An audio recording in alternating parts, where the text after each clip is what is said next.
What manner of man is Peter Obi?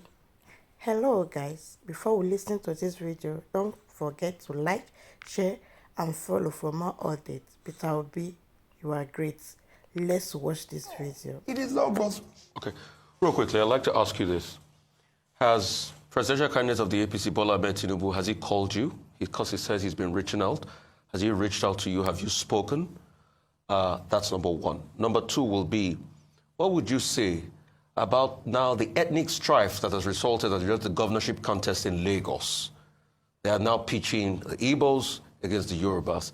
And second, what would you say about people that are saying some people are too young to be governors in Lagos because they're just 40 years of age? Well, thank you, Rufai.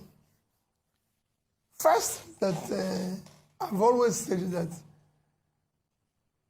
the APC presidential candidate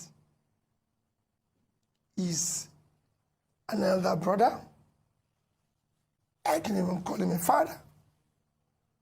And I have all respect for him and everything. I've not been opportune to speak with him. I don't have any issue with him. I respect him, and I'll continue to do so. I'm only challenging the process in which he was declared winner, because that process is wrong, and that process must be corrected. I believe that the things must be done rightly. We must follow the law, rule of law. We must have a society where things are done in a decent, organized manner.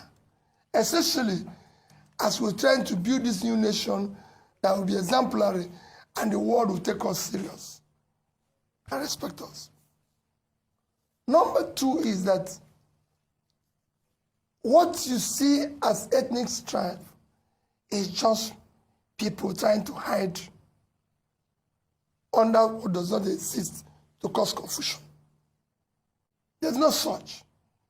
The vote that got in Lagos, I said it earlier without knowing you were going to get it, got across everybody in Lagos from the, call it Yorubas, Igbos, Hausas, Jijons, and all the tribes that reside in Lagos voted for me.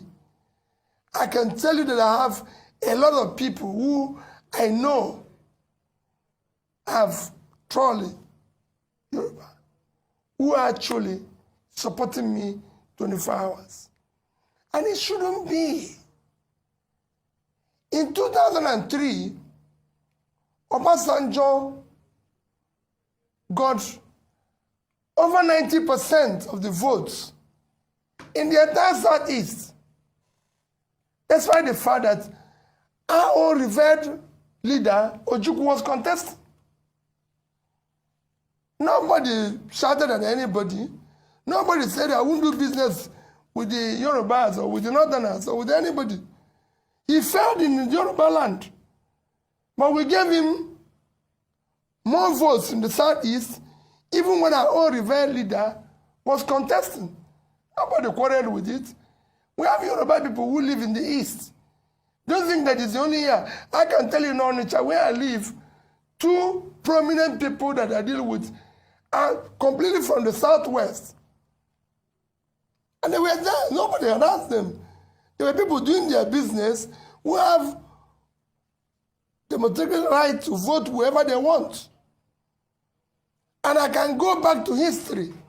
In 2011, we voted for Jonathan. He got more votes in the Southeast than he got in South-South. When Abiola contested the election, he had more votes in the Southeast. Even when his vice presidential candidate is Muslim from Kanu, and, no, sorry, from, I don't know where King Ibe came again, maybe from the north. When Tofa had an Igbo man as vice presidential candidate, a respected Igbo man, yet Abiola won. And when that election was annulled, Go and check the principal and people who actually lost more in Nedeco. It is the Igbos. We lost more in Nedeco.